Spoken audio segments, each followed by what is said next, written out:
شروع اللہ کے نام سے جو سب پر مہربان ہے، بہت مہربان گئے ہیں۔ یہ پیغمبر جو ہم نے مخلوق کی اصلاح کے لیے بھیجے ہیں، ان کو ہم نے ایک دوسرے پر فضیلت عطا کی ہے۔ ان میں سے بعض وہ ہیں جن سے اللہ نے کلام فرمایا، اور ان میں سے بعض کو اس نے بدرجہ بلندی عطا کی، اور ہم نے عیسیٰ ابن مریم کو کھلی نشانیاں دی اور روح القدس سے ان کی مدد فرمائی۔ اور اگر اللہ چاہتا تو ان کے بعد والے لوگ اپنے پاس روشن دلائل آ جانے کے بعد آپس میں نہ لڑتے، لیکن انہوں نے خود اختلاف کیا، چنانچہ ان میں سے کچھ وہ تھے جو ایمان لائے اور کچھ وہ جنہوں نے کفر اپنایا۔ اور اگر اللہ چاہتا تو وہ آپس میں نہ لڑتے، لیکن اللہ وہی کرتا ہے جو وہ چاہتا ہے۔ اے ایمان والو، جو رزق ہم نے تمہیں دیا ہے اس میں سے وہ دن آنے سے پہلے پہلے اللہ کے راستے میں خرچ کر لو، جس دن نہ کوئی سودا ہوگا، نہ کوئی دوستی کام آئے گی، اور نہ کوئی سفارش ہو سکے گی۔ اور ظالم وہ لوگ ہیں جو کفر اختیار کیے ہوئے ہیں۔ اللہ وہ ہے جس کے سوا کوئی معبود نہیں، جو سدا زندہ ہے، جو پوری کائنات سنبھالے ہوئے ہے، جس کو نہ کبھی اونگ لگتی ہے نہ نیند۔ آسمانوں میں جو کچھ ہے وہ بھی، اور زمین میں جو کچھ ہے وہ بھی، سب اسی کا ہے۔ کون ہے جو اس کے حضور اس کی اجازت کے بغیر کسی کی سفارش کر سکے؟ وہ سارے بندوں کے تمام آگے پیچھے کے حالات کو خوب جانتا ہے، اور وہ لوگ اس کے علم کی کوئی بات اپنے علم کے دائرے میں نہیں لا سکتے سوائے اس بات کے جسے وہ خود چاہے۔ اس کی کرسی نے سارے آسمانوں اور زمین کو گھیرا ہوا ہے، اور ان دونوں کی نگہبانی سے اسے ذرا بھی بوجھ نہیں ہوتا، اور وہ بڑا عالی مقام صاحب عظمت ہے۔ دین کے معاملے میں کوئی زبردستی نہیں ہے۔ ہدایت کا راستہ گمراہی سے ممتاز ہو کر واضح ہو چکا۔ اس کے بعد جو شخص طاغوت کا انکار کر کے اللہ پر ایمان لائے گا، اس نے ایک مضبوط کنڈا تھام لیا جس کے ٹوٹنے کا کوئی امکان نہیں، اور اللہ خوب سننے والا ہے، سب کچھ جاننے والا ہے۔ اللہ ایمان والوں کا رکھوالا ہے، وہ انہیں اندھیریوں سے نکال کر روشنی میں لاتا ہے، اور جن لوگوں نے کفر اپنا لیا ہے ان کے رکھوالے وہ شیطان ہیں جو انہیں روشنی سے نکال کر اندھیریوں میں لے جاتی ہیں۔ وہ سب آگ کے باسی ہیں، وہ ہمیشہ اسی میں رہیں گے۔ کیا تم نے اس شخص کے حال پر غور کیا جس کو اللہ نے سلطنت کیا دے دی تھی کہ وہ اپنے پروردگار کے وجود ہی کے بارے میں ابراہیم سے بحث کرنے لگا؟ جب ابراہیم نے کہا کہ میرا پروردگار وہ ہے جو زندگی بھی دیتا ہے اور موت بھی، تو وہ کہنے لگا کہ میں بھی زندگی دیتا ہوں اور موت دیتا ہوں۔ ابراہیم نے کہا، اچھا، اللہ تو سورج کو مشرق سے نکالتا ہے، تم ذرا اسے مغرب سے تو نکال کر لاؤ۔ اس پر وہ کافر مبہوت ہو کر رہ گیا، اور اللہ ایسے ظالموں کو ہدایت نہیں دیا کرتا۔ یا تم نے اس جیسے شخص کے واقعے پر غور کیا جس کا ایک بستی پر ایسے وقت گزر ہوا جب وہ چھتوں کے بل گری پڑی تھی؟ اس نے کہا کہ اللہ اس بستی کو اس کے مرنے کے بعد کیسے زندہ کرے گا؟ پھر اللہ نے اس شخص کو 100 سال تک کے لیے موت دی، اس کے بعد زندہ کر دیا، اور پھر پوچھا کہ تم کتنے عرصے تک اس حالت میں رہے ہو؟ اس نے کہا، 1 دن یا 1 دن کا کچھ حصہ۔ اللہ نے کہا، نہیں، بلکہ تم 100 سال اسی طرح رہے ہو۔ اب اپنے کھانے پینے کی چیزوں کو دیکھو کہ وہ ذرا نہیں سڑیں، اور دوسری طرف اپنے گدھے کو دیکھو کہ گل سڑ کر اس کا کیا حال ہو گیا ہے۔ اور یہ ہم نے اس لیے کیا تاکہ ہم تمہیں لوگوں کے لیے اپنی قدرت کا ایک نشان بنا دیں۔ اور اب اپنے گدھے کی ہڈیوں کو دیکھو کہ ہم کس طرح انہیں اٹھاتے ہیں، پھر ان کو گوشت کا لباس پہناتے ہیں۔ چنانچہ جب حقیقت کھل کر اس کے سامنے آ گئی تو وہ بول اٹھا کہ مجھے یقین ہے اللہ ہر چیز پر قدرت رکھتا ہے۔ اور اس وقت کا تذکرہ سنو جب ابراہیم نے کہا تھا کہ میرے پروردگار، مجھے دکھائیے کہ آپ مردوں کو کیسے زندہ کرتے ہیں۔ اللہ نے کہا، کیا تمہیں یقین نہیں؟ کہنے لگے، یقین کیوں نہ ہوتا، مگر یہ خواہش اس لیے کی ہے تاکہ میرے دل کو پورا اطمینان حاصل ہو جائے۔ اللہ نے کہا، اچھا تو 4 پرندے لو اور انہیں اپنے سے مانوس کر لو، پھر ان کو ذبح کر کے ان کا ایک ایک حصہ ہر پہاڑ پر رکھ دو، پھر ان کو بلاؤ، وہ چاروں تمہارے پاس دوڑے چلے آئیں گے، اور جان رکھو کہ اللہ پوری طرح صاحب اقتدار بھی ہے، اعلیٰ درجے کی حکمت والا بھی۔ جو لوگ اللہ کے راستے میں اپنے مال خرچ کرتے ہیں ان کی مثال ایسی ہے جیسے ایک دانہ 7 بالیں اگائے اور ہر بال میں 100 دانے ہوں، اور اللہ جس کے لیے چاہتا ہے ثواب میں کئی گنا اضافہ کر دیتا ہے۔ اللہ بہت وسعت والا اور بڑے علم والا ہے۔ جو لوگ اپنے مال اللہ کے راستے میں خرچ کرتے ہیں پھر خرچ کرنے کے بعد نہ احسان جتلاتے ہیں اور نہ کوئی تکلیف پہنچاتے ہیں، وہ اپنے پروردگار کے پاس اپنا ثواب پائیں گے، نہ ان کو کوئی خوف لاحق ہوگا اور نہ کوئی غم پہنچے گا۔ بھلی بات کہہ دینا اور درگزر کرنا اس صدقے سے بہتر ہے جس کے بعد کوئی تکلیف پہنچائی جائے، اور اللہ بڑا بے نیاز بہت بردبار ہے۔ اے ایمان والو، اپنے صدقات کو احسان جتلا کر اور تکلیف پہنچا کر اس شخص کی طرح ضائع مت کرو جو اپنا مال لوگوں کو دکھانے کے لیے خرچ کرتا ہے اور اللہ اور یوم آخرت پر ایمان نہیں رکھتا۔ چنانچہ اس کی مثال ایسی ہے جیسے ایک چکنی چٹان پر مٹی جمی ہو، پھر اس پر زور کی بارش پڑے اور اس مٹی کو بہا کر چٹان کو دوبارہ چکنی بنا چھوڑے۔ ایسے لوگوں نے جو کمائی کی ہوتی ہے وہ ذرا بھی ان کے ہاتھ نہیں لگتی، اور اللہ ایسے کافروں کو ہدایت تک نہیں پہنچاتا۔ اور جو لوگ اپنے مال اللہ کی خوشنودی طلب کرنے کے لیے اور اپنے آپ میں پختگی پیدا کرنے کے لیے خرچ کرتے ہیں ان کی مثال ایسی ہے جیسے ایک باغ کسی ٹیلے پر واقع ہو، اس پر زور کی بارش برسے تو وہ دگنا پھل لے کر آئے، اور اگر اس پر زور کی بارش نہ بھی برسے تو ہلکی پھوار بھی اس کے لیے کافی ہے۔ اور تم جو عمل بھی کرتے ہو اللہ اسے خوب اچھی طرح دیکھتا ہے۔ کیا تم میں سے کوئی یہ پسند کرے گا کہ اس کا کھجوروں اور انگوروں کا ایک باغ ہو جس کے نیچے نہریں بہتی ہوں، اور اس کو اس باغ میں اور بھی ہر طرح کے پھل حاصل ہوں، اور بڑھاپے نے اسے آ پکڑا ہو اور اس کے بچے ابھی کمزور ہوں؟ اتنے میں ایک آگ سے بھرا بگولا آ کر اس کو اپنی زد میں لے لے اور پورا باغ جل کر رہ جائے۔ اسی طرح اللہ تمہارے لیے اپنی آیات کھول کھول کر بیان کرتا ہے تاکہ تم غور کرو۔ اے ایمان والو، جو کچھ تم نے کمایا ہو اور جو پیداوار ہم نے تمہارے لیے زمین سے نکالی ہو، اس کی اچھی چیزوں کا ایک حصہ اللہ کے راستے میں خرچ کیا کرو، اور یہ نیت نہ رکھو کہ بس ایسی خراب قسم کی چیزیں اللہ کے نام پر دیا کرو گے جو اگر کوئی دوسرا تمہیں دے تو نفرت کے مارے تم اسے آنکھیں میچے بغیر نہ لے سکو۔ اور یاد رکھو کہ اللہ ایسا بے نیاز ہے کہ ہر قسم کی تعریف اسی کی طرف لوٹتی ہے۔ شیطان تمہیں مفلسی سے ڈراتا ہے اور تمہیں بے حیائی کا حکم دیتا ہے، اور اللہ تم سے اپنی مغفرت اور فضل کا وعدہ کرتا ہے۔ اللہ بڑی وسعت والا، ہر بات جاننے والا ہے۔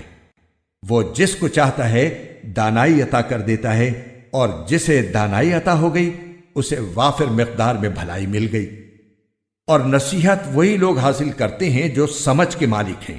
اور تم جو کوئی خرچ کرو یا کوئی منت مانو اللہ اسے جانتا ہے، اور ظالموں کو کسی طرح کے مددگار میسر نہیں آئیں گے۔ اگر تم صدقات ظاہر کر کے دو تب بھی اچھا ہے، اور اگر ان کو چھپا کر فقراء کو دو تو یہ تمہارے حق میں کہیں بہتر ہے، اور اللہ تمہاری برائیوں کا کفارہ کر دے گا، اور اللہ تمہارے تمام کاموں سے پوری طرح باخبر ہے۔ اے پیغمبر، ان کافروں کو راہ راست پر لے آنا آپ کی ذمہ داری نہیں ہے، لیکن اللہ جس کو چاہتا ہے راہ راست پر لے آتا ہے۔ اور جو مال بھی تم خرچ کرتے ہو وہ خود تمہارے فائدے کے لیے ہوتا ہے، جبکہ تم اللہ کی خوشنودی طلب کرنے کے سوا کسی اور غرض سے خرچ نہیں کرتے۔ اور جو مال بھی تم خرچ کرو گے تمہیں پورا پورا دیا جائے گا، اور تم پر ذرا بھی ظلم نہیں ہوگا۔ مالی امداد کے بطور خاص مستحق وہ فقراء ہیں جنہوں نے اپنے آپ کو اللہ کی راہ میں اس طرح مقید کر رکھا ہے کہ وہ معاش کی تلاش کے لیے زمین میں چل پھر نہیں سکتے، چونکہ وہ اتنے پاک دامن ہیں کہ کسی سے سوال نہیں کرتے، اس لیے ناواقف آدمی انہیں مالدار سمجھتا ہے۔ تم ان کے چہرے کی علامتوں سے ان کی اندرونی حالت کو پہچان سکتے ہو، مگر وہ لوگوں سے لگ لپٹ کر سوال نہیں کرتے۔ اور تم جو مال بھی خرچ کرتے ہو اللہ اسے خوب جانتا ہے۔ جو لوگ اپنے مال دن رات خاموشی سے بھی اور اعلانیہ بھی خرچ کرتے ہیں وہ اپنے پروردگار کے پاس اپنا ثواب پائیں گے، اور نہ انہیں کوئی خوف لاحق ہوگا نہ کوئی غم پہنچے گا۔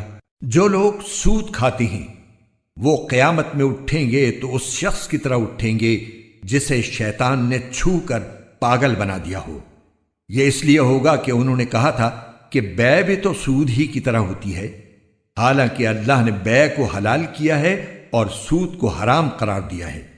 لہذا جس شخص کے پاس اس کے پروردگار کی طرف سے نصیحت آ گئی اور وہ سودی معاملات سے باز آ گیا تو ماضی میں جو کچھ ہوا وہ اسی کا ہے، اور اس کی باطنی کیفیت کا معاملہ اللہ کے حوالے ہے۔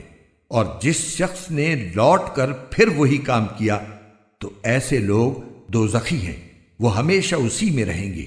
اللہ سود کو مٹاتا ہے اور صدقات کو بڑھاتا ہے، اور اللہ ہر اس شخص کو ناپسند کرتا ہے جو ناشکرا گناہگار ہو۔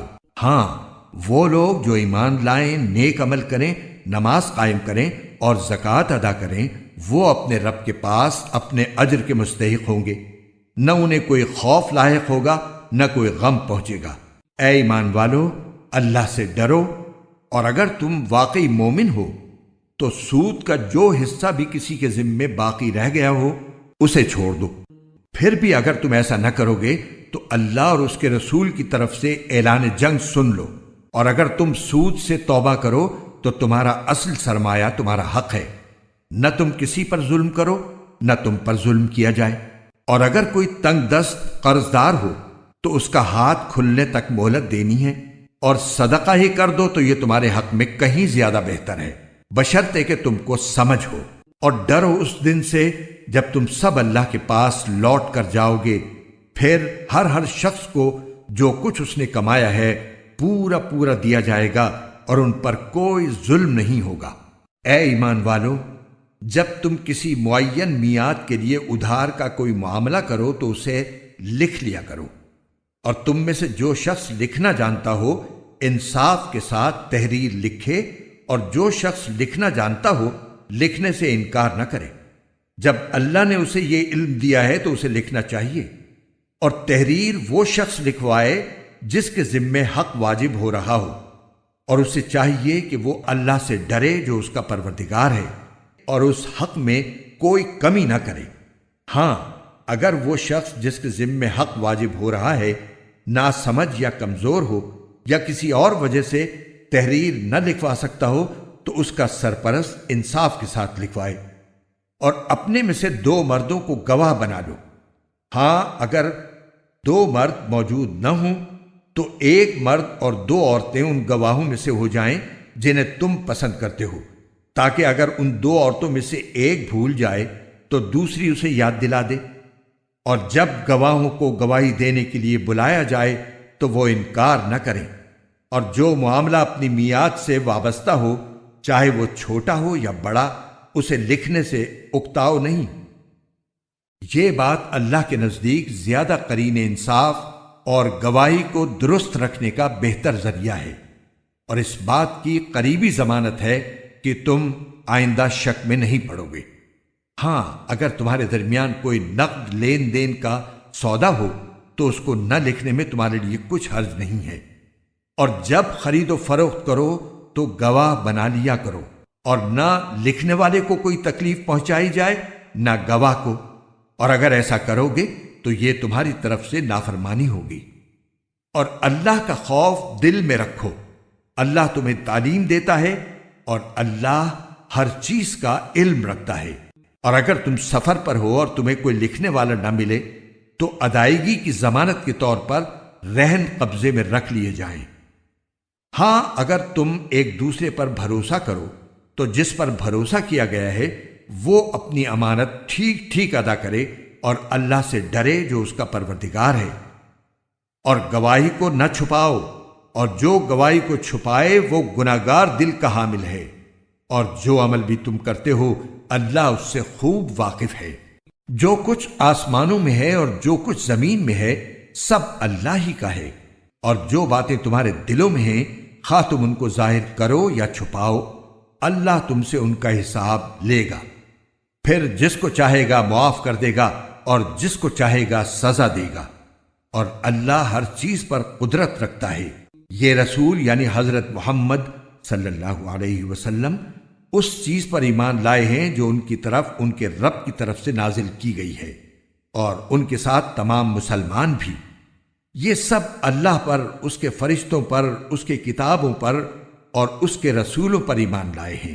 وہ کہتے ہیں کہ ہم اس کے رسولوں کے درمیان کوئی تفریق نہیں کرتے کہ کسی پر ایمان لائیں کسی پر نہ لائیں، اور وہ یہ کہتے ہیں کہ ہم نے اللہ اور رسول کے احکام کو توجہ سے سن لیا ہے اور ہم خوشی سے ان کی تعمیل کرتے ہیں۔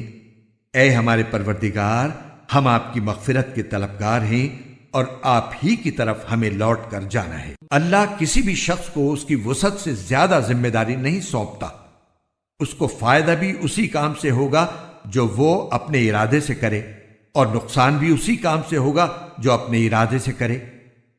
مسلمانوں، اللہ سے یہ دعا کیا کرو کہ اے ہمارے پروردگار، اگر ہم سے کوئی بھول چوک ہو جائے تو ہماری گرفت نہ فرمائیے، اور اے ہمارے پروردگار، ہم پر اس طرح کا بوجھ نہ ڈالیے جیسا آپ نے ہم سے پہلے لوگوں پر ڈالا تھا، اور اے ہمارے پروردگار، ہم پر ایسا بوجھ نہ ڈالیے جسے اٹھانے کی ہم میں طاقت نہ ہو، اور ہماری خطاؤں سے درگزر فرمائیے، ہمیں بخش دیجیے اور ہم پر رحم فرمائیے، آپ ہی ہمارے حامی و ناصر ہیں، اس لیے کافر لوگوں کے مقابلے میں ہمیں نصرت عطا فرمائیے۔ شروع اللہ کے نام سے جو سب پر مہربان ہے، بہت مہربان ہے۔ الف لام میم۔ اللہ وہ ہے جس کے سوا کوئی معبود نہیں، جو سدا زندہ ہے، جو پوری کائنات سنبھالے ہوئے ہے۔ اس نے تم پر وہ کتاب نازل کی ہے جو حق پر مشتمل ہے، جو اپنے سے پہلی کتابوں کی تصدیق کرتی ہے، اور اسی نے تورات اور انجیل اتاری جو اس سے پہلے لوگوں کے لیے مجسم ہدایت بن کر آئی تھیں، اور اسی نے حق و باطل کو پرکھنے کا معیار نازل کیا۔ بے شک جن لوگوں نے اللہ کی آیتوں کا انکار کیا ہے ان کے لیے سخت عذاب ہے، اور اللہ زبردست اقتدار کا مالک اور برائی کا بدلہ دینے والا ہے۔ یقین رکھو کہ اللہ سے کوئی چیز چھپ نہیں سکتی، نہ زمین میں نہ آسمان میں۔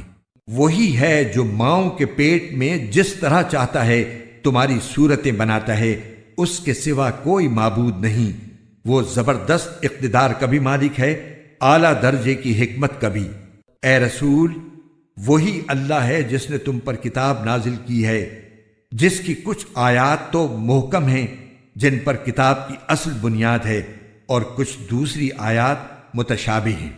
اب جن لوگوں کے دلوں میں ٹیڑھ ہے وہ ان متشابہ آیتوں کے پیچھے پڑے رہتے ہیں تاکہ فتنہ پیدا کریں اور ان آیتوں کی تعویلات تلاش کریں، حالانکہ ان آیتوں کا ٹھیک ٹھیک مطلب اللہ کے سوا کوئی نہیں جانتا۔ اور جن لوگوں کا علم پختہ ہے وہ یہ کہتے ہیں کہ ہم اس مطلب پر ایمان لاتے ہیں جو اللہ کو معلوم ہے۔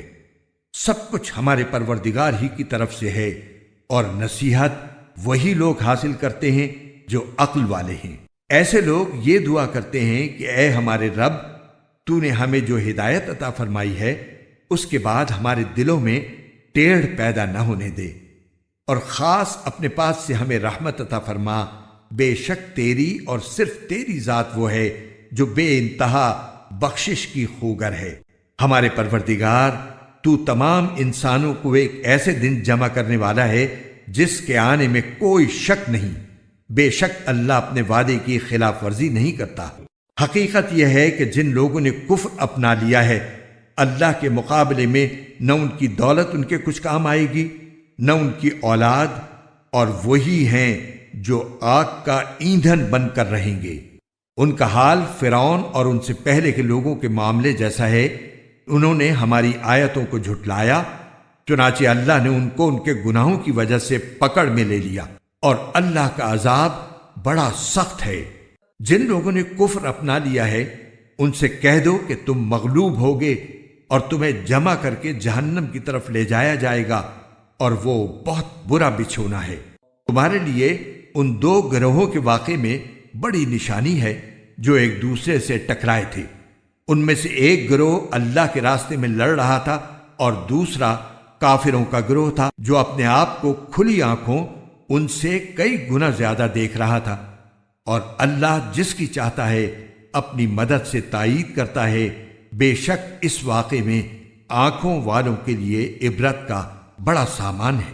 لوگوں کے لیے ان چیزوں کی محبت خوشنما بنا دی گئی ہے جو ان کی نفسانی خواہش کے مطابق ہوتی ہیں، یعنی عورتیں، بچے، سونے چاندی کے لگے ہوئے ڈھیر، نشان لگائے ہوئے گھوڑے، چوپائے اور کھیتیاں، یہ سب دنیاوی زندگی کا سامان ہے، لیکن ابدی انجام کا حسن تو صرف اللہ کے پاس ہے۔ کہہ دو کیا میں تمہیں وہ چیزیں بتاؤں جو ان سب سے کہیں بہتر ہیں؟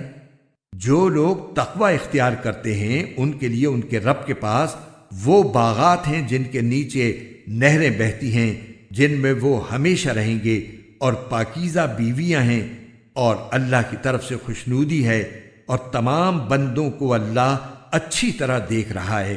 یہ وہ لوگ ہیں جو کہتے ہیں کہ اے ہمارے پروردگار، ہم آپ پر ایمان لے آئے ہیں، اب ہمارے گناہوں کو بخش دیجئے اور ہمیں دوزخ کے عذاب سے بچا لیجئے۔ یہ لوگ بڑے صبر کرنے والے ہیں، سچائی کے خوگر ہیں، عبادت گزار ہیں، اللہ کی خوشنودی کے لیے خرچ کرنے والے ہیں، اور سحری کے اوقات میں استغفار کرتے رہتے ہیں۔ اللہ نے خود اس بات کی گواہی دی ہے، اور فرشتوں اور اہل علم نے بھی، کہ اس کے سوا کوئی معبود نہیں جس نے انصاف کے ساتھ کائنات کا انتظام سنبھالا ہوا ہے۔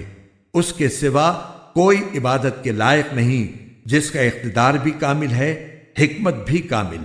بے شک معتبر دین تو اللہ کے نزدیک اسلام ہی ہے، اور جن لوگوں کو کتاب دی گئی تھی انہوں نے الگ راستہ لا علمی میں نہیں بلکہ علم آ جانے کے بعد محض آپس کی ضد کی وجہ سے اختیار کیا۔ اور جو شخص بھی اللہ کی آیتوں کو جھٹلائے تو اسے یاد رکھنا چاہیے کہ اللہ بہت جلد حساب لینے والا ہے۔ پھر بھی اگر یہ لوگ تم سے جھگڑیں تو کہہ دو کہ میں نے تو اپنا رخ اللہ کی طرف کر لیا ہے، اور جنہوں نے میری اتباع کی ہے انہوں نے بھی۔ اور اہل کتاب سے اور عرب کے ان پڑھ مشرکین سے کہہ دو کہ کیا تم بھی اسلام لاتے ہو؟ پھر اگر وہ اسلام لے آئیں تو ہدایت پا جائیں گے، اور اگر انہوں نے منہ موڑا تو تمہاری ذمہ داری صرف پیغام پہنچانے کی حد تک ہے، اور اللہ تمام بندوں کو خود دیکھ رہا ہے۔ جو لوگ اللہ کی آیتوں کو جھٹلاتے ہیں اور نبیوں کو ناحق قتل کرتے ہیں اور انصاف کی تلقین کرنے والوں کو بھی قتل کرتے ہیں، ان کو دردناک عذاب کی خوشخبری سنا دو۔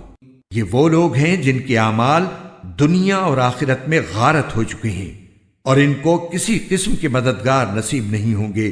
کیا تم نے ان لوگوں کو نہیں دیکھا جنہیں کتاب کا ایک حصہ دیا گیا تھا کہ انہیں اللہ کی کتاب کی طرف دعوت دی جاتی ہے تاکہ وہ ان کے درمیان فیصلہ کرے؟ اس کے باوجود ان میں سے ایک گروہ منہ موڑ کر انحراف کر جاتا ہے۔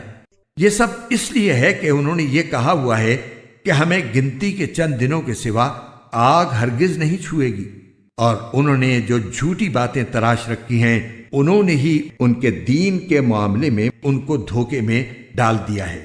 بھلا اس وقت ان کا کیا حال ہوگا جب ہم انہیں ایک ایسے دن کا سامنا کرنے کے لیے جمع کر لائیں گے جس کے آنے میں ذرا بھی شک نہیں ہے، اور ہر شخص نے جو کچھ کمائی کی ہوگی وہ اس کو پوری پوری دے دی جائے گی، اور کسی پر کوئی ظلم نہیں ہوگا۔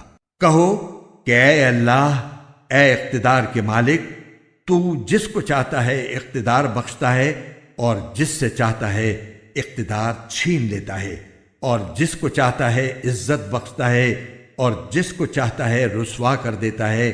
تمام تر بھلائی تیرے ہی ہاتھ میں ہے، یقیناً تو ہر چیز پر قادر ہے۔ تو ہی رات کو دن میں داخل کرتا ہے اور دن کو رات میں داخل کرتا ہے، اور تو ہی بے جان چیز میں سے جاندار کو برآمد کر لیتا ہے اور جاندار میں سے بے جان چیز نکال لاتا ہے اور جس کو چاہتا ہے بے حساب رزق عطا فرماتا ہے۔ مومن لوگ مسلمانوں کو چھوڑ کر کافروں کو اپنا یار و مددگار نہ بنائیں، اور جو ایسا کرے گا اس کا اللہ سے کوئی تعلق نہیں، الا یہ کہ تم ان کے ظلم سے بچنے کے لیے بچاؤ کا کوئی طریقہ اختیار کرو، اور اللہ تمہیں اپنے عذاب سے بچاتا ہے اور اسی کی طرف سب کو لوٹ کر جانا ہے۔ اے رسول، لوگوں کو بتا دو کہ جو کچھ تمہارے دلوں میں ہے تم اسے چھپاؤ یا ظاہر کرو، اللہ اسے جان لے گا، اور جو کچھ آسمانوں میں ہے اور جو کچھ زمین میں ہے وہ سب جانتا ہے، اور اللہ ہر چیز پر قادر ہے۔ وہ دن یاد رکھو جس دن کسی بھی شخص نے نیکی کا جو کام کیا ہوگا اسے اپنے سامنے موجود پائے گا، اور برائی کا جو کام کیا ہوگا اس کو بھی اپنے سامنے دیکھ کر یہ تمنا کرے گا کہ کاش اس کے اور اس کی بدی کے درمیان بہت دور کا فاصلہ ہوتا۔ اور اللہ تمہیں اپنے عذاب سے بچاتا ہے، اور اللہ اپنے بندوں پر بہت شفقت رکھتا ہے۔ اے پیغمبر، لوگوں سے کہہ دو کہ اگر تم اللہ سے محبت رکھتے ہو تو میری اتباع کرو، اللہ تم سے محبت کرے گا اور تمہاری خاطر تمہارے گناہ معاف کر دے گا، اور اللہ بہت معاف کرنے والا بڑا مہربان ہے۔ کہہ دو کہ اللہ اور رسول کی اطاعت کرو، پھر بھی اگر منہ موڑو گے تو اللہ کافروں کو پسند نہیں کرتا۔ اللہ نے آدم، نوح، ابراہیم کے خاندان اور عمران کے خاندان کو چن کر تمام جہانوں پر فضیلت دی تھی۔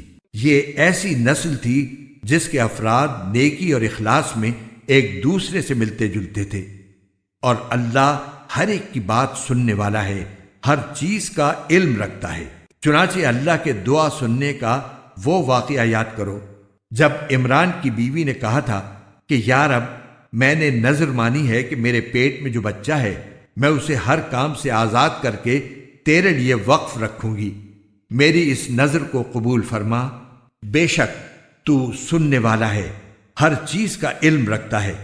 پھر جب ان سے لڑکی پیدا ہوئی تو وہ حسرت سے کہنے لگیں، یا رب، یہ تو مجھ سے لڑکی پیدا ہو گئی ہے، حالانکہ اللہ کو خوب علم تھا کہ ان کے یہاں کیا پیدا ہوا ہے، اور لڑکا لڑکی جیسا نہیں ہوتا، میں نے اس کا نام مریم رکھ دیا ہے، اور میں اسے اور اس کی اولاد کو شیطان مردود سے حفاظت کے لیے آپ کی پناہ میں دیتی ہوں۔ چنانچہ اس کے رب نے اس مریم کو بطریق احسن قبول کیا اور اسے بہترین طریقے سے پروان چڑھایا، اور زکریا اس کے سرپرست بنے۔ جب بھی زکریا ان کے پاس ان کی عبادت گاہ میں جاتے، ان کے پاس کوئی رزق پاتے۔ انہوں نے پوچھا، مریم، تمہارے پاس یہ چیزیں کہاں سے آئیں؟ وہ بولی، اللہ کے پاس سے، اللہ جس کو چاہتا ہے بے حساب رزق دیتا ہے۔ اس موقع پر زکریا نے اپنے رب سے دعا کی، کہنے لگے، یا رب، مجھے خاص اپنے پاس سے پاکیزہ اولاد عطا فرما دے، بے شک تو دعا کا سننے والا ہے۔ چنانچہ ایک دن جب زکریا عبادت گاہ میں نماز پڑھ رہے تھے، فرشتوں نے انہیں آواز دی کہ اللہ آپ کو یحییٰ کی پیدائش کی خوشخبری دیتا ہے، جو اس شان سے پیدا ہوں گے کہ اللہ کے ایک کلمے کی تصدیق کریں گے، لوگوں کے پیشوا ہوں گے، اپنے آپ کو نفسانی خواہشات سے مکمل طور پر روکے ہوئے ہوں گے، اور نبی ہوں گے، اور ان کا شمار راست بازوں میں ہوگا۔ زکریا نے کہا، یا رب، میرے یہاں لڑکا کس طرح پیدا ہوگا جبکہ مجھے بڑھاپا آ پہنچا ہے اور میری بیوی بانجھ ہے؟ اللہ نے کہا، اسی طرح اللہ جو چاہتا ہے کرتا ہے۔ انہوں نے کہا، پروردگار، میرے لیے کوئی نشانی مقرر کر دیجئے۔ اللہ نے کہا، تمہاری نشانی یہ ہوگی کہ تم 3 دن تک اشاروں کے سوا کوئی بات نہیں کر سکو گے، اور اپنے رب کا کثرت سے ذکر کرتے رہو، اور ڈھلے دن کے وقت بھی اور صبح سویرے بھی اللہ کی تسبیح کیا کرو۔ اور اب اس وقت کا تذکرہ سنو جب فرشتوں نے کہا تھا کہ اے مریم، بے شک اللہ نے تمہیں چن لیا ہے، تمہیں پاکیزگی عطا کی ہے، اور دنیا جہان کی ساری عورتوں میں تمہیں منتخب کر کے فضیلت بخشی ہے۔ اے مریم، تم اپنے رب کی عبادت میں لگی رہو اور سجدہ کرو، اور رکوع کرنے والوں کے ساتھ رکوع بھی کیا کرو۔ اے پیغمبر، یہ سب غیب کی خبریں ہیں جو ہم وحی کے ذریعے تمہیں دے رہے ہیں، تم اس وقت ان کے پاس نہیں تھے جب وہ یہ طے کرنے کے لیے اپنے قلم ڈال رہے تھے کہ ان میں سے کون مریم کی کفالت کرے گا، اور نہ اس وقت تم ان کے پاس تھے جب وہ اس مسئلے میں ایک دوسرے سے اختلاف کر رہے تھے۔ وہ وقت بھی یاد کرو جب فرشتوں نے مریم سے کہا تھا کہ اے مریم، اللہ تعالیٰ تمہیں اپنے ایک کلمے کی پیدائش کی خوشخبری دیتا ہے جس کا نام مسیح عیسیٰ ابن مریم ہوگا، جو دنیا اور آخرت دونوں میں صاحب وجاہت ہوگا اور اللہ کے مقرب بندوں میں سے ہوگا، اور وہ گہوارے میں بھی لوگوں سے بات کرے گا اور بڑی عمر میں بھی، اور راست باز لوگوں میں سے ہوگا۔ مریم نے کہا پروردگار، مجھ سے لڑکا کیسے پیدا ہو جائے گا جبکہ مجھے کسی بشر نے چھوا تک نہیں؟ اللہ نے فرمایا، اللہ اسی طرح جس کو چاہتا ہے پیدا کرتا ہے۔ جب وہ کوئی کام کرنے کا فیصلہ کر لیتا ہے تو صرف اتنا کہتا ہے کہ ہو جا، بس وہ ہو جاتا ہے۔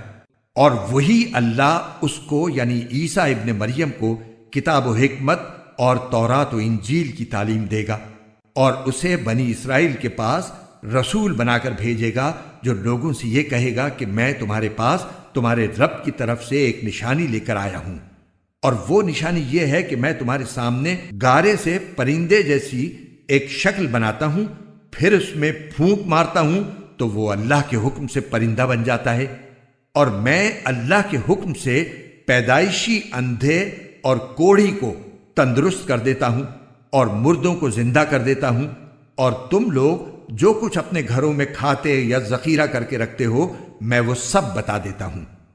اگر تم ایمان لانے والے ہو تو ان تمام باتوں میں تمہارے لیے کافی نشانی ہے، اور جو کتاب مجھ سے پہلے آ چکی ہے یعنی تورات، میں اس کی تصدیق کرنے والا ہوں، اور اس لیے بھیجا گیا ہوں تاکہ کچھ چیزیں جو تم پر حرام کی گئی تھی اب تمہارے لیے حلال کر دوں، اور میں تمہارے پاس تمہارے پروردگار کی طرف سے نشانی لے کر آیا ہوں، لہٰذا اللہ سے ڈرو اور میرا کہنا مانو۔ بے شک اللہ میرا بھی پروردگار ہے اور تمہارا بھی پروردگار، یہی سیدھا راستہ ہے کہ صرف اسی کی عبادت کرو۔ پھر جب عیسیٰ نے محسوس کیا کہ وہ کفر پر آمادہ ہیں تو انہوں نے اپنے پیروں سے کہا، کون کون لوگ ہیں جو اللہ کی راہ میں میرے مددگار ہوں؟ حواریوں نے کہا کہ ہم اللہ کے دین کے مددگار ہیں، ہم اللہ پر ایمان لا چکے ہیں اور آپ گواہ رہیے کہ ہم فرما بردار ہیں۔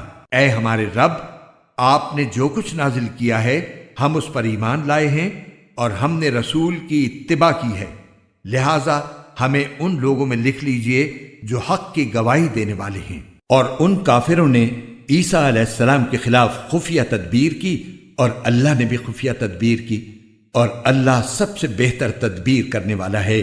اس کی تدبیر اس وقت سامنے آئی جب اللہ نے کہا تھا کہ اے عیسیٰ، میں تمہیں صحیح سالم واپس لے لوں گا اور تمہیں اپنی طرف اٹھا لوں گا، اور جن لوگوں نے کفر اپنا لیا ہے ان کی ایذا سے تمہیں پاک کر دوں گا، اور جن لوگوں نے تمہاری اتباع کی ہے ان کو قیامت کے دن تک ان لوگوں پر غالب رکھوں گا جنہوں نے تمہارا انکار کیا ہے۔ پھر تم سب کو میرے پاس لوٹ کر آنا ہے، اس وقت میں تمہارے درمیان ان باتوں کا فیصلہ کروں گا جن میں تم اختلاف کرتے تھے۔ چنانچہ جو لوگ ایسے ہیں کہ انہوں نے کفر اپنا لیا ہے ان کو تو میں دنیا اور آخرت میں سخت عذاب دوں گا، اور ان کو کسی طرح کے مددگار میسر نہیں آئیں گے۔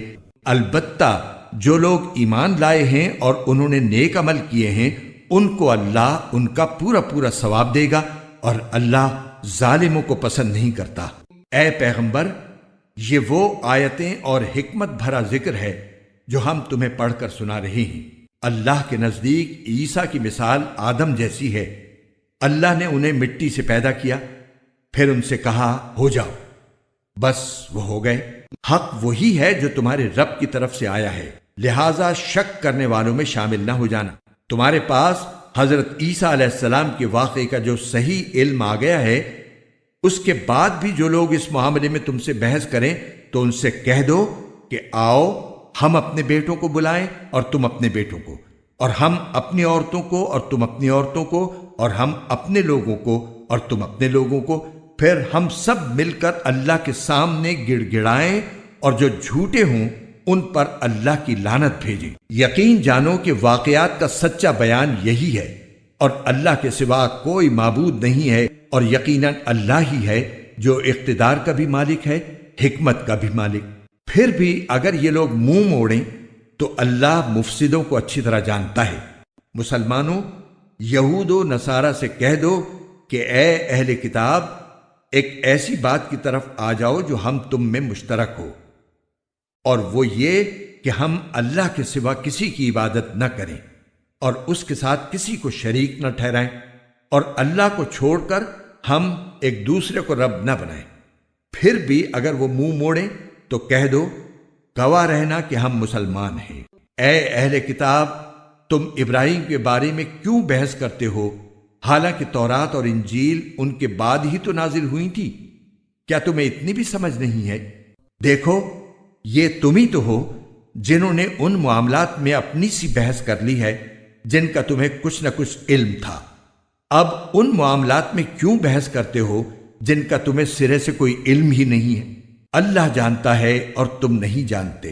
ابراہیم نہ یہودی تھے نہ نصرانی، بلکہ وہ تو سیدھے سادے مسلمان تھے، اور شرک کرنے والوں میں کبھی شامل نہیں ہوئے۔ ابراہیم کے ساتھ تعلق کے سب سے زیادہ حقدار وہ لوگ ہیں جنہوں نے ان کی پیروی کی، نیز یہ نبی آخر الزماں صلی اللہ علیہ وسلم اور وہ لوگ ہیں جو ان پر ایمان لائے ہیں، اور اللہ مومنوں کا کارساز ہے۔ مسلمانوں، اہل کتاب کا ایک گروہ یہ چاہتا ہے کہ تم لوگوں کو گمراہ کر دے، حالانکہ وہ اپنے سوا کسی اور کو گمراہ نہیں کر رہے ہیں، اگرچہ انہیں اس کا احساس نہیں ہے۔ اے اہل کتاب، اللہ کی آیتوں کا کیوں انکار کرتے ہو حالانکہ تم خود ان کے من جانب اللہ ہونے کے گواہ ہو؟ اے اہل کتاب، تم حق کو باطل کے ساتھ کیوں گڑبڑ کرتے ہو اور کیوں جان بوجھ کر حق بات کو چھپاتے ہو؟ اہل کتاب کے ایک گروہ نے ایک دوسرے سے کہا ہے کہ جو کلام مسلمانوں پر نازل کیا گیا ہے اس پر دن کے شروع میں تو ایمان لے آؤ اور دن کے آخری حصے میں اس سے انکار کر دینا، شاید اس طرح مسلمان بھی اپنے دین سے پھر جائیں، مگر دل سے ان لوگوں کے سوا کسی کی نہ ماننا جو تمہارے دین کے متبع ہیں۔ آپ ان سے کہہ دیجئے کہ ہدایت تو وہی ہدایت ہے جو اللہ کی دی ہوئی ہو۔ یہ ساری باتیں تم اس ضد میں کر رہے ہو کہ کسی کو اس جیسی چیز یعنی نبوت اور آسمانی کتاب کیوں مل گئی جیسی کبھی تمہیں دی گئی تھی، یا یہ مسلمان تمہارے رب کے آگے تم پر غالب کیوں آ گئے؟ آپ کہہ دیجئے کہ فضیلت تمام تر اللہ کے ہاتھ میں ہے، وہ جس کو چاہتا ہے دے دیتا ہے، اور اللہ بڑی وسعت والا ہے، ہر چیز کا علم رکھتا ہے۔ وہ اپنی رحمت کے لیے جس کو چاہتا ہے خاص طور پر منتخب کر لیتا ہے، اور اللہ فضل عظیم کا مالک ہے۔ اہل کتاب میں سے کچھ لوگ تو ایسے ہیں کہ اگر تم ان کے پاس دولت کا ایک ڈھیر بھی امانت کے طور پر رکھوا دو تو وہ تمہیں واپس کر دیں گے، اور انہی میں سے کچھ ایسے ہیں کہ اگر 1 دینار کی امانت بھی ان کے پاس رکھواؤ تو وہ تمہیں واپس نہیں دیں گے، الا یہ کہ تم ان کے سر پر کھڑے رہو۔ ان کا یہ طرز عمل اس لیے ہے کہ انہوں نے یہ کہہ رکھا ہے کہ امیوں یعنی غیر یہودی عربوں کے ساتھ معاملہ کرنے میں ہماری کوئی پکڑ نہیں ہوگی، اور اس طرح وہ اللہ پر جان بوجھ کر جھوٹ باندھتے ہیں۔ بھلا پکڑ کیوں نہیں ہوگی؟ قاعدہ یہ ہے کہ جو اپنے عہد کو پورا کرے گا اور گناہ سے بچے گا تو اللہ ایسے پرہیزگاروں سے محبت کرتا ہے۔ اس کے برخلاف جو لوگ اللہ سے کیے ہوئے عہد اور اپنی کھائی ہوئی قسموں کا سودا کر کے تھوڑی سی قیمت حاصل کر لیتے ہیں، ان کا آخرت میں کوئی حصہ نہیں ہوگا، اور قیامت کے دن نہ اللہ ان سے بات کرے گا، نہ انہیں رعایت کی نظر سے دیکھے گا، نہ انہیں پاک کرے گا، اور ان کا حصہ تو بس عذاب ہوگا، انتہائی دردناک۔ اور انہی میں سے ایک گروہ کے لوگ ایسے ہیں جو کتاب یعنی تورات پڑھتے وقت اپنی زبانوں کو مروڑتے ہیں تاکہ تم ان کی مروڑ کر بنائی ہوئی اس عبارت کو کتاب کا حصہ سمجھو، حالانکہ وہ کتاب کا حصہ نہیں ہوتی، اور وہ کہتے ہیں کہ یہ عبارت اللہ کی طرف سے ہے، حالانکہ وہ اللہ کی طرف سے نہیں ہوتی، اور اس طرح وہ اللہ پر جانتے بوجھتے جھوٹ باندھتے ہیں۔ یہ کسی بشر کا کام نہیں کہ اللہ تو اسے کتاب اور حکمت اور نبوت عطا کرے اور وہ اس کے باوجود لوگوں سے کہے کہ اللہ کو چھوڑ کر میرے بندے بن جاؤ۔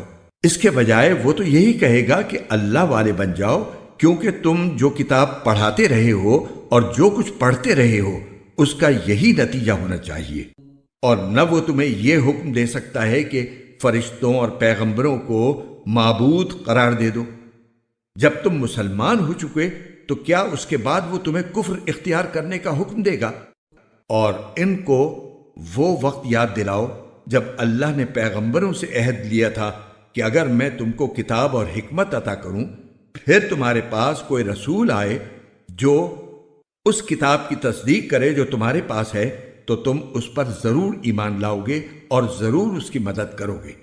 اللہ نے ان پیغمبروں سے کہا تھا کہ کیا تم اس بات کا اقرار کرتے ہو اور میری طرف سے دی ہوئی یہ ذمہ داری اٹھاتے ہو؟ انہوں نے کہا تھا ہم اقرار کرتے ہیں۔ اللہ نے کہا تو پھر ایک دوسرے کے اقرار کے گواہ بن جاؤ، اور میں بھی تمہارے ساتھ گواہی میں شامل ہوں۔ اس کے بعد بھی جو لوگ ہدایت سے منہ موڑیں گے تو ایسے لوگ نافرمان ہوں گے۔ اب کیا یہ لوگ اللہ کے دین کے علاوہ کسی اور دین کی تلاش میں ہیں؟ حالانکہ آسمانوں اور زمین میں جتنی مخلوقات ہیں ان سب نے اللہ ہی کے آگے گردن جھکا رکھی ہے، کچھ نے خوشی سے اور کچھ نے ناچار ہو کر، اور اسی کی طرف وہ سب لوٹ کر جائیں گے۔ کہہ دو کہ ہم ایمان لائے اللہ پر اور جو کتاب ہم پر اتاری گئی اس پر اور اس ہدایت پر جو ابراہیم، اسماعیل، اسحاق، یعقوب اور ان کی اولاد پر ان کے پروردگار کی طرف سے اتاری گئی، اور ان باتوں پر جو موسیٰ، عیسیٰ اور دوسرے پیغمبروں کو عطا کی گئیں۔ ہم ان پیغمبروں میں سے کسی کے درمیان کوئی فرق نہیں کرتے، اور ہم اسی ایک اللہ کے آگے سر جھکائے ہوئے ہیں۔ جو کوئی شخص اسلام کے سوا کوئی اور دین اختیار کرنا چاہے گا تو اس سے وہ دین قبول نہیں کیا جائے گا، اور آخرت میں وہ ان لوگوں میں شامل ہوگا جو سخت نقصان اٹھانے والے ہیں۔ اللہ ایسے لوگوں کو کیسے ہدایت دے جنہوں نے ایمان لانے کے بعد کفر اختیار کر لیا، حالانکہ وہ گواہی دے چکے تھے کہ یہ رسول سچے ہیں اور ان کے پاس اس کے روشن دلائل بھی آ چکے تھے۔ اللہ ایسے ظالموں کو ہدایت نہیں دیا کرتا۔ ایسے لوگوں کی سزا یہ ہے کہ ان پر اللہ کی، فرشتوں کی اور تمام انسانوں کی پھٹکار ہے۔ اسی پھٹکار میں یہ ہمیشہ رہیں گے، نہ ان کے لیے عذاب ہلکا کیا جائے گا اور نہ انہیں کوئی مہلت دی جائے گی۔ البتہ جو لوگ اس سب کے بعد بھی توبہ کر کے اپنی اصلاح کر لیں تو بے شک اللہ بہت بخشنے والا ہے، بڑا مہربان ہے۔ اس کے برخلاف جن لوگوں نے ایمان لانے کے بعد کفر اختیار کیا پھر کفر میں بڑھتے ہی چلے گئے، ان کی توبہ ہرگز قبول نہ ہوگی۔ ایسے لوگ راستے سے بالکل ہی بھٹک چکے ہیں۔ جن لوگوں نے کفر اپنایا اور کافر ہونے کی حالت ہی میں مرے، ان میں سے کسی سے پوری زمین بھر کر سونا بھی قبول نہیں کیا جائے گا، خواہ وہ اپنی جان چھڑانے کے لیے اس کی پیشکش ہی کیوں نہ کرے۔ ان کو تو دردناک عذاب ہو کر رہے گا اور ان کو کسی قسم کے مددگار میسر نہیں آئیں گے۔